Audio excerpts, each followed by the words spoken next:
Chapter number 1 chemical reactions and equations. इस chapter के कुछ क्वेश्चन जो कि पेज नंबर 6 पे दिए हैं, उनके आंसर्स हमने पिछली वीडियो में देख लिए थे। वो लिंक भी हम इस वीडियो के डिस्क्रिप्शन में जाकर के शेयर करने वाले हैं, तो डिस्क्रिप्शन चेक करना मत भूलना। साथ ही साथ कुछ और शॉर्टकट या इम्पॉर्टेंट अदर वीडियोस के लिंक्स भी हम यहाँ पे शेयर करने वाले हैं, तो डिस्क्रिप्शन देखना मत भूलना प्लीज़। और अब हम चलते हैं पेज नंबर 10 पे। तो ये वीडियो उन सभी बच्चों के लिए बहुत इंपॉर्टेंट है जो कि क्लास 10th के बोर्ड के एग्जाम देने जा रहे हैं। साथ ही साथ वो बच्चे जो कि BHU CHS के लिए क्लास 11th की तैयारी कर रहे हैं साइंस साइड के लिए, या फिर AMU की तैयारी कर रहे हैं, या ऐसे ही जामिया या नवोदय विद्यालय या कोई और इम्पोर्टेंट स्कूल की एंट्रेंस एग्जामिनेशन की तैयारी कर रहे हैं, उनके लिए बहुत ही ज़्यादा इंपॉर्टेंट होने वाला है, क्योंकि हम यहाँ पे कोई भी क्वेश्चन छोड़ेंगे नहीं और डिटेल में आपको समझाने की पूरी कोशिश करेंगे। अब चलते हैं पेज नंबर 10 पे। ये रहा आपका पेज नंबर 10। पहला सवाल देखिए, solution of x substance. Substance x है जो कि यूज होता है व्हाइट वॉशिंग में, तो उसका फार्मूला लिखना हमने यहाँ पे। क्या वो सब्सटेंस है, क्या उसका फार्मूला होता है, तो ये होता है कैल्शियम ऑक्साइड। सब्सटेंस का नाम होता है कैल्शियम ऑक्साइड, उसका फार्मूला होता है CaO।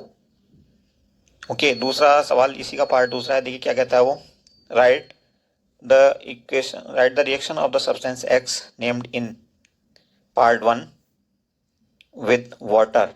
तो इस सब्सटेंस की, इसका नाम हमने आपको बताया था कैल्शियम ऑक्साइड। कैल्शियम ऑक्साइड को हम क्या कहते हैं, इसको हम क्विकलाइम के नाम से भी जानते हैं। तो क्विकलाइम का हम रिएक्शन कराते हैं वाटर के साथ, तो क्या बनता है CaO प्लस H2O, और ये बन जाएगा आपका कैल्शियम हाइड्रोक्साइड CaOH का whole twice. Okay, calcium hydroxide या क्या कहलाता है, दूसरा नाम क्या है इसका, सिलेक्ट लाइम। ओके, अब हम चलते हैं दूसरे क्वेश्चन पे। दूसरा क्वेश्चन क्या कहता है, देखिए, what is the amount of gas collected in one of the test tube in activity 1.7। Activity 1.7 आपने देखी होगी, अभी ले चलते हैं हम आपको उसी के बारे में ये सवाल है। तो कहता है कि एक टेस्ट ट्यूब में दूसरे टेस्ट ट्यूब के मुकाबले गैस का वॉल्यूम डबल क्यों है। ओके, ये रही आपकी एक्टिविटी 1.7। यहाँ पे हुआ क्या है, वाटर लिया हमने एक बीकर में, उसके अंदर हमने 2 इलेक्ट्रोड कार्बन के लगा दिए और एक बैटरी से उनको कनेक्ट कर दिया, मतलब इलेक्ट्रोलिसिस करना है हमने वाटर का। तो यहाँ पे जो पहला इलेक्ट्रोड है एनोड, उस पर ऑक्सीजन गैस कलेक्ट हुई है, और दूसरे इलेक्ट्रोड पे कैथोड पे हाइड्रोजन गैस कलेक्ट हुई है जब वाटर का इलेक्ट्रोलिसिस हुआ है। तो देखिए कैसे टूटेगा वाटर, यहाँ पे है ये वाटर, H2O जब ये टूटा तो O2 बना और H2 बना। ठीक है, अब देखिए इसको बैलेंस करने की कोशिश करेंगे। H के 2 हैं तो 2 हैं, ठीक है, O का यहाँ पे लेकिन 2 हैं, तो O के 2 करेंगे तो H के हो जाएंगे 4, यानी कि यहाँ पे भी 2 लगेगा। ठीक, तो यहाँ पे आप देख रहे हो 1 मोल है ऑक्सीजन का, तो 2 मोल बने हैं हाइड्रोजन के। इसका मतलब हाइड्रोजन का जो वॉल्यूम है वो ऑक्सीजन के मुकाबले होगा डबल। ठीक है, यही इसमें पूछा गया था। तो हाइड्रोजन वो गैस है जिसका वॉल्यूम होगा डबल, क्योंकि उसके 2 मोल यहाँ पे निकले हैं इलेक्ट्रोलिसिस करने के बाद। चलिए वापस चलते हैं अब हम नेक्स्ट क्वेश्चन पे। अब चलते हैं पेज नंबर 13 पे। कुछ क्वेश्चंस दिए हैं, उनके आंसर देखते हैं। Why does the colour of copper sulphate solution change when an iron nail is dipped in it. Copper sulphate solution का कलर चेंज क्यों हो जाता है जब उसमें आयरन नेल कोई डिप कर दी जाती है। तो उसका कलर चेंज होने का रीजन ये है कि कॉपर सल्फेट के साथ जब आयरन का रिएक्शन होता है तो आयरन कॉपर को रिप्लेस कर देता है कॉपर सल्फेट से। ठीक है, कुछ इस तरह से ये होता है आपका कॉपर सल्फेट, इस पे आयरन नेल की आयरन की रिएक्शन होगी तो बनेगा क्या, FeSO4। ठीक है, ये डिस्प्लेसमेंट रिएक्शन है और Cu अलग हो जाएगा। ठीक, फेरस सल्फेट भी हम इसको कहते हैं। अगला सवाल देखिए, given example of A double displacement reaction other than the one given in activity 1.1। 1.1 में भी एक रिएक्शन दी हुई है, तो वो रिएक्शन यहाँ पे नहीं देनी, दूसरी रिएक्शन अपने रिएक्शन हम दे सकते हैं। तो हम रिएक्शन एक ले लेते हैं, सपोज हमने NaOH जो कि स्ट्रॉन्ग बेस है उसकी रिएक्शन हम करा देते हैं स्ट्रॉन्ग एसिड HCl के साथ। तो यहाँ पे क्या बनेगा, डबल डिस्प्लेसमेंट हो जाएगा। देखिए Cl जाएगा Na के साथ तो NaCl बन जाएगा सॉल्ट, और दूसरा बनेगा वाटर, क्योंकि ये न्यूट्रलाइजेशन रिएक्शन भी कहला सकती है, क्योंकि एक स्ट्रॉन्ग एसिड है और दूसरा एक स्ट्रॉन्ग बेस है, सॉरी ये पहला बेस है और दूसरा एसिड है। क्लियर, नेक्स्ट देखिए, identify the substances that are oxidized and the substances that are reduced in the following reactions. तो देखिए ऑक्सीडेशन किसे कहते हैं, एडिशन ऑफ ऑक्सीजन। Na का क्या हुआ पहले केस में हम देख रहे हैं, Na के साथ क्या हो रहा है, O2 आ गया, तो इसका मतलब सोडियम का ऑक्सीडेशन हुआ है यहाँ पे। ठीक है, और दूसरा केस देखिए, कॉपर ऑक्साइड, इसके साथ रिएक्शन हो रही है हाइड्रोजन की, तो क्या हुआ कि कॉपर से ऑक्सीजन अलग चला गया है तो कॉपर का क्या हुआ, रिडक्शन, और हाइड्रोजन का ऑक्सीडेशन। ओके, क्योंकि हाइड्रोजन के साथ ऑक्सीजन आ गया है। अब पेज नंबर 14 पे आ गए हम। देखिए पहला क्वेश्चन क्या कहता है, the following statement about the reaction below are incorrect. कौन कौन सी स्टेटमेंट यहाँ पे इनकरेक्ट है। पीबीओ दिया है हमें सॉलिड और उसकी कार्बन के साथ रिएक्शन की हुई है। बाद में होता क्या है कि पीबी अलग हो जाता है और CO2 बनता है गैस की फॉर्म में। ओके, तो पहला कहता है lead is getting reduced. No, lead is not getting reduced, बल्कि लेड ऑक्साइड जो है वो रिड्यूस हो रहा है, इसका मतलब पहला गलत है। और दूसरा देखिए क्या कहता है, carbon dioxide is getting oxidized. तो कार्बन डाइऑक्साइड का ऑक्सीडेशन नहीं हो रहा है, कार्बन का ऑक्सीडेशन हो रहा है। तो ये दोनों गलत हैं, इसका मतलब पहला ऑप्शन जो है आपका सही हो जाएगा। नेक्स्ट क्वेश्चन देखिए, question number 2, Fe2O3 ferric oxide, aluminium के साथ इसकी रिएक्शन हो रही है और एल्यूमिनियम ऑक्साइड बन रही है और आयरन अलग हो गया। दबाव reaction is an example of, किस टाइप का एग्जाम्पल है ये, तो इसमें डिस्प्लेसमेंट हो रहा है किसका, Fe का, किससे, एल्यूमिनियम से। ठीक है, तो ये डिस्प्लेसमेंट रिएक्शन है। और ऑप्शन देखते हैं कहाँ पे दिए हैं ये, डिस्प्लेसमेंट रिएक्शन दिया ऑप्शन डी में, तो ऑप्शन डी आपका राइट हो जाएगा। नेक्स्ट क्वेश्चन देखिए, question number 3, what happens when dilute hydrochloric acid is added to iron filings, tick the correct answer. क्या होता है जब dilute sulphuric acid, sorry hydrochloric acid HCl add किया जाता है आयरन फिलिंग्स के ऊपर। सबसे पहले हम इसकी रिएक्शन देख लेते हैं। आयरन फिलिंग्स यानी कि आयरन हमने लिया और इस पर रिएक्शन कराया डाइल्यूट HCl का, डाइल्यूट HCl। ओके, तो होगा क्या, ये हाइड्रोजन गैस निकलेगी और FeCl2 बनेगा। ओके, तो यहाँ पे इसको हम बैलेंस कर लेंगे 2 लगा करके इससे पहले। ठीक है, ये 2 होना चाहिए यहाँ पे। ठीक, आयरन एक ही रहेगा, बैलेंस हुई। ओके, तो पहला ऑप्शन आपका सही हो जाएगा, hydrogen gas and iron chloride are produced. Option 1 is correct. Next is question number 4, what is a balance chemical equation. Balance chemical equation क्या होती है, why should chemical equations be balanced, balance क्यों होना चाहिए केमिकल इक्वेशंस को। तो एक balance chemical equation वो इक्वेशन होती है जिसमें नंबर ऑफ एटम हर एक एलिमेंट के बराबर होते हैं दोनों साइड्स में, प्रोडक्ट साइड हो चाहे वो रिएक्टेंट साइड हो। ठीक है, सेकंड पार्ट कहता है इसका, why should chemical equation be balance, chemical equations को बैलेंस क्यों होना चाहिए। तो बैलेंस इक्वेशन का होना इसलिए जरूरी है क्योंकि वो law of conservation of energy को फॉलो करती है। नेक्स्ट क्वेश्चन देखिए, question number 5, translate the following statement into chemical equations and then balance them. Hydrogen gas combines with nitrogen to form ammonia. Hydrogen हमने ली है, जस्ट मोमेंट, हाइड्रोजन ये रही आपकी और नाइट्रोजन को इसके साथ मिला दिया है। ठीक है, अमोनिया बनाया है हमने NH3। तो देखिए कितने एटम्स यहाँ पे लें हम, यहाँ पे है 3, तो अगर हम इसे 3 से मल्टीप्लाई कर दें तो यहाँ पे 2 आ जाएगा। ओके, अब यहाँ पे हाइड्रोजन के हो गए 6, यहाँ पे भी हो गए हाइड्रोजन के 6 और नाइट्रोजन के हो गए 2, तो ये हो गई बैलेंस आपकी इक्वेशन। ओके, नेक्स्ट देखिए पार्ट बी कहता है, hydrogen sulphide gas burns in air to give water and sulphur dioxide. तो देखें ये रही आपकी हाइड्रोजन सल्फाइड H2S, इसकी रिएक्शन हुई है ऑक्सीजन के साथ O2 और बना क्या है यहाँ पे, वाटर बनेगा और SO2 गैस रिलीज हो जाएगी। तो बैलेंस करेंगे अब हम इसको, 2 लगा दो अब इसके पहले, हाइड्रोजन के हो गए 4, हाइड्रोजन के 2 यहाँ पे हैं तो यहाँ पे 2 लगा दो, ये हो गए हाइड्रोजन के 4, सल्फर के हैं 2 यहाँ पे। ठीक है, और यहाँ पे सल्फर का है 1, तो सल्फर के पहले भी हम 2 लगा देते हैं, 2SO2 बन गया अब ये। और ऑक्सीजन के अब कितने हो गए, 2 यहाँ पे हैं और 4 यहाँ पे, 6 हो गए ऑक्सीजन के, तो यहाँ पे 6 करने के लिए इससे पहले 3 लगा दो। ठीक है, तो अब ये इक्वेशन बैलेंस भी हो गई है। नेक्स्ट देखिए question 3 C, barium chloride react with BaCl2, barium chloride BaCl2, और इसकी रिएक्शन किसके साथ हुई है, aluminium sulphate, aluminium sulphate Al2SO3। Okay, sorry SO4 का होल थ्राइस। ओके, और ये बनाएगा फिर आपका AlCl3, AlCl3, और साथ ही साथ ये डबल डिस्प्लेसमेंट रिएक्शन होगी तो BaSO4 बनाएगा, BaSO4। ठीक है, अब आप देखो BaSO4, अगर हम Ba के पहले 3 लगा दें तो क्लोरीन के कितने हो जाएंगे, 6, तो यहाँ पे आप 2 लगा लो, क्लोरीन के यहाँ पे 6 हो गए, फिर उसके बाद एल्यूमिनियम के 2 हो गए। ठीक है, तो यहाँ पे भी Ba के पहले 3 लगेगा क्योंकि Ba के 3 है। ओके, अब ये क्वेश्चन आपकी बैलेंस हो गई है। नेक्स्ट देखेंगे, नेक्स्ट इक्वेशन क्या कहती है, potassium metal react with water, potassium मतलब के, अगर ये वाटर के साथ रिएक्शन करेगी तो H2O और हाइड्रोजन गैस निकल जाएगी और KOH बन जाएगा, isn't it? यस।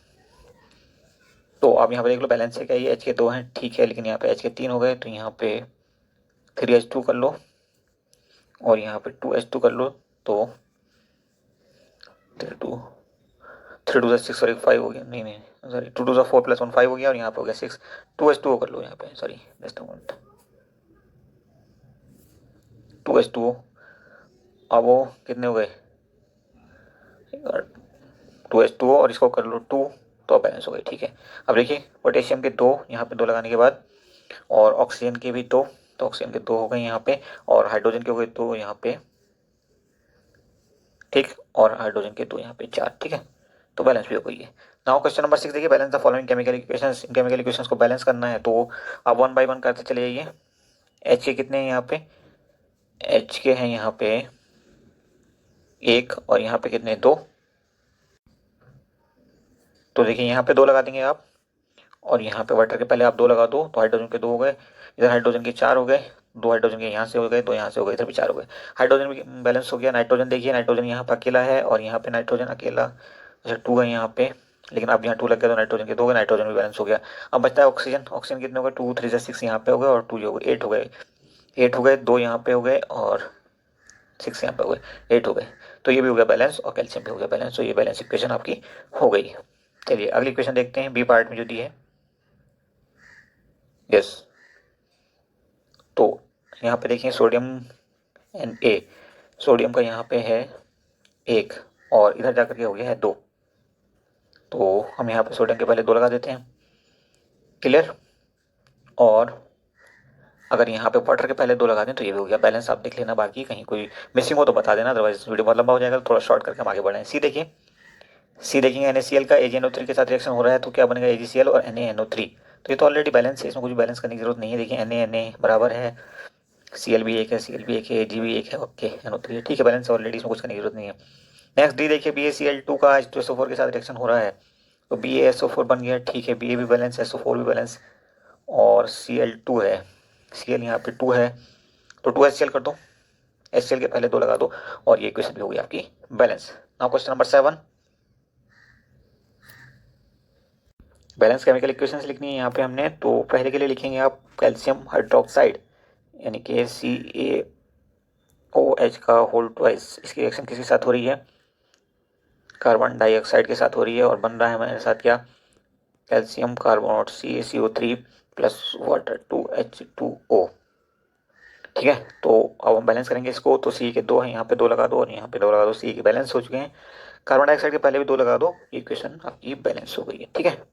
नेक्स्ट देखिए बी, जिंक का सिल्वर नाइट्रेट के साथ रिएक्शन हो रहा है, जिंक का सिल्वर नाइट्रेट के साथ, तो जिंक ये आ गया, सिल्वर नाइट्रेट मतलब AgNO3 के साथ रिएक्शन हो गया आपका, और बनेगा क्या, जिंक रिप्लेस कर देगा सिल्वर को, क्योंकि ज़्यादा एक्टिव होता है, एक्टिविटी सीरीज में ऊपर होता है, तो जिंक ZnNO3 बनेगा और Ag अलग हो जाएगा, तो इसमें कुछ बैलेंस करने के लिए है नहीं, ऑलरेडी बैलेंस इक्वेशन है। सी देखिए, एल्यूमिनियम प्लस कॉपर क्लोराइड की रिएक्शन हो रही है, तो कॉपर को रिप्लेस कर देगा एल्यूमिनियम, ठीक है, लिख लेते हैं इसको भी, ये आ गया आपका एल्यूमिनियम और कॉपर क्लोराइड की रिएक्शन हो रही है, CuCl2, ओके। अब बनेगा क्या इससे, इससे बनेगा AlCl3 और साथ साथ बनेगा कॉपर अलग हो जाएगा, दैट्स इट, और तो कुछ होना नहीं है, ठीक है।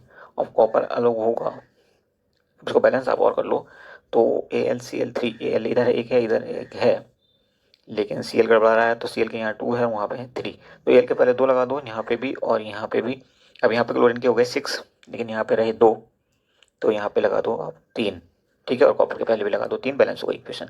अगला डी देखिए, बेरियम क्लोराइड है आपका BaCl2, और K2SO4 के साथ इसकी रिएक्शन हो रही है, K2SO4 बनेगा क्या आपका BaSO4, तो Ba तो बैलेंस है, SO4 भी बैलेंस है, और बनेगा आपका KCl, तो K2 है तो यहाँ 2KCl हो गया, और गैस कुछ करना नहीं है, K के 2 हो गए, ओके, ये बैलेंस हो गया आपकी।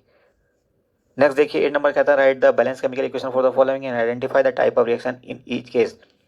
पोटेशियम ब्रोमाइड का बेरियम आयोडाइड के साथ रिएक्शन होना है और बनेगा potassium iodide plus barium bromide. अब इसकी इक्वेशन लिख लेते हैं। पोटेशियम ब्रोमाइड मतलब KBr, सही से लिखते हैं थोड़ा, KBr, और बेरियम आयोडाइड BaI2, और ये बना रहे हैं आपको पोटेशियम आयोडाइड यानी कि Ki, और साथ साथ बेरियम ब्रोमाइड तो BaBr2। अब देखो Br यहाँ पे है 2, तो यहाँ पे हम 2 से मल्टीप्लाई कर देंगे, लेकिन अब K 2 हो गए तो यहाँ पे 2 से मल्टीप्लाई कर देंगे, ये हो गया। अब देखो बैलेंस हो गया, ये 2 हो गए K, यहाँ पे भी 2 हो गए K, Br 2 है यहाँ पे Br 2 हो गए, Br भी बैलेंस हो गया, Ba 1 है तो Ba यहाँ पे भी 1 है, I 2 है तो I भी 2 हो गए, बैलेंस हो गया। ओके नेक्स्ट क्वेश्चन देखते हैं, सॉरी पार्ट बी इसका। Zinc carbonate Zn, zinc carbonate ये हो गया आपका ZnCO3, इससे बना है जिंक ऑक्साइड यानी कि ZnO प्लस कार्बन डाइऑक्साइड यानी कि CO2। तो अब बैलेंस कर लो, Zn 1 है ऑलरेडी बैलेंस है, C 1 है ठीक है, अब O यहाँ पे 3 है, यहाँ पे 1 और यहाँ पे 2, तो ये भी बैलेंस है पूरी तरह से। अब अगले पार्ट सी पे चलते हैं। पार्ट सी कहता है हाइड्रोजन प्लस क्लोरीन यानी कि hydrogen H plus chlorine Cl, तो ये होगा H2, ये होगा Cl2, ठीक है क्योंकि डायो एटोमिक होते हैं, और ये बनाएंगे HCl हाइड्रोजन क्लोराइड गैस, ठीक है जी। तो ये गैसेस फॉर्म में है, तो इसको 2 से मल्टीप्लाई कर दो, बैलेंस हो गया। Okay now D part, magnesium plus hydrochloric acid, magnesium ये आया आपका मैग्नीशियम प्लस HCl, ये आया आपका HCl, बनाया मैग्नीशियम क्लोराइड, तो मैग्नीशियम क्लोराइड कैसे बनेगा, MgCl2 की फॉर्म में बनेगा। Cl हो गए 2 यहाँ पे, तो यहाँ पे 2 मल्टीप्लाई कर दो, बैलेंस करने में आसानी हो जाएगी। फिर हाइड्रोजन, हाइड्रोजन बाहर निकल जाएगी क्योंकि मेटल एसिड से रिएक्शन कर रही है, बस ये बैलेंस हो जाएगी क्योंकि Mg 1 है, Mg यहाँ पे 1 है, Cl ऑलरेडी बैलेंस हो चुका है और H भी बैलेंस्ड है, ठीक है जी। तो ये डी भी हो गया। अब हम चलते हैं क्वेश्चन नंबर 9 पे। What does one mean by exothermic and endothermic reactions, give examples. तो एक्सोथर्मिक रिएक्शंस वो रिएक्शंस होती हैं जिनमें हीट निकलती है, जैसे एग्जांपल आप ले सकते हो आपका CaO सॉरी प्लस वाटर क्या बनाएगा, कैल्शियम हाइड्रोक्साइड CaOH का होल ट्वाइस, ठीक। यहाँ पे हीट निकलती है काफ़ी बड़ी तादाद में, जो पॉट होता है बर्तन जिसमें रिएक्शन कराई जाती है वो भी काफ़ी हद तक हीट हो जाता है, और आपने खुद भी देखा होगा चूने को अगर हम पानी में डाल देते हैं तो वो कितनी तेज़ हीट होता है और तेज़ से उसमें से कार्बन डाइऑक्साइड निकलती है। ओके अब बात करते हैं हम, ये तो हो गई आपकी एक्सोथर्मिक रिएक्शन। अब एंडोथर्मिक रिएक्शन की बात कर लेते हैं।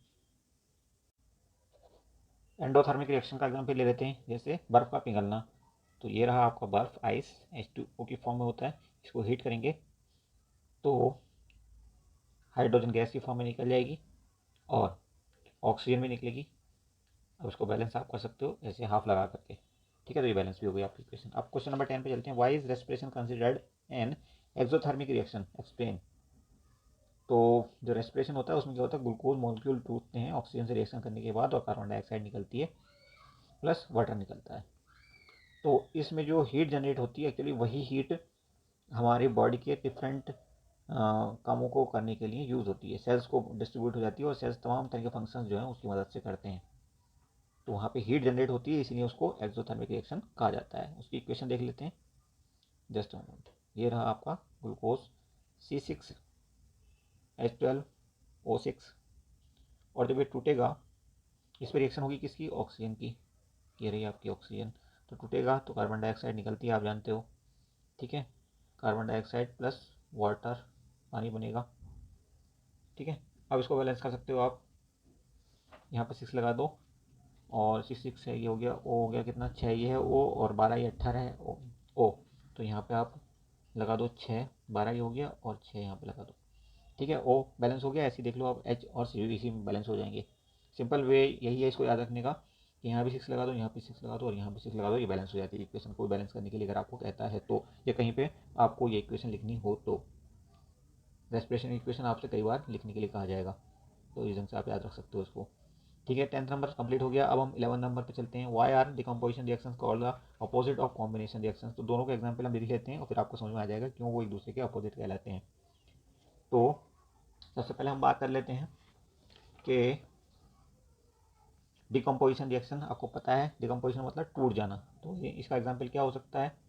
डिकम्पोजिशन का रिएक्शन का एग्जाम्पल हो सकता है, ये रहा आपका FeSO4। अगर हम इसको हीट कर दें, गर्म कर दें, ये सॉलिड होता है, तो ये गर्म करने के बाद क्या होगा, ये टूट जाएगा अपने कंपोनेंट्स में और बनाएगा Fe2O3 फेरिक ऑक्साइड और SO2 और SO3। अब आप देख लो बैलेंस है क्या, वरना बैलेंस कर लेना, यहाँ पे 2 लगा दो, Fe के इक्विवेलेंट हो गए। अब O के बचते हैं, तो ये रहे O के 2, ये रहे 5 और 3 ये रहे 8, और यहाँ पे भी ओके हैं 8, तो वो भी बैलेंस हो गया। सल्फर बचता है, सल्फर 2 हो गया, सल्फर बैलेंस हो गया, सब कुछ बैलेंस भी हो गया। ठीक है, तो ये एग्जाम्पल किसका है, डिकम्पोजिशन का। यहाँ पे एक मॉलिक्यूल था, ये 2 मॉलिक्यूल थे, एक मतलब एक ही सब्सटेंस था, उसको हमने हीट किया तो वो ब्रेक हो गया 2 या 2 से ज़्यादा अलग अलग तरह के कंपाउंड्स में, तो इसको हमने कहा डिकम्पोजिशन। ठीक है, अब हम कॉम्बिनेशन रिएक्शन देखते हैं, वो जस्ट इसके अपोजिट होगी। कैसे, देखो यहाँ पे हम लेंगे हाइड्रोजन, इसको हम रिएक्शन कराएंगे ऑक्सीजन के साथ। ठीक है, और हम बना देंगे क्या, वाटर। तो देखो अपोजिट है या नहीं, यहाँ पे 2 या 2 से ज़्यादा डिफरेंट तरह के कंपाउंड्स मिले और एक कंपाउंड बना, तो ये एक दूसरे के अपोजिट होती हैं। चलिए अब चलते हैं क्वेश्चन नंबर 12 पे, बल्कि ऐसा करते हैं 12 से लेकर के और क्वेश्चन नंबर 20 तक के हम नेक्स्ट वीडियो में देख लेते हैं, पार्ट 4 में। ओके, तो इस वीडियो में सिर्फ इतना ही। Thank you for watching once more.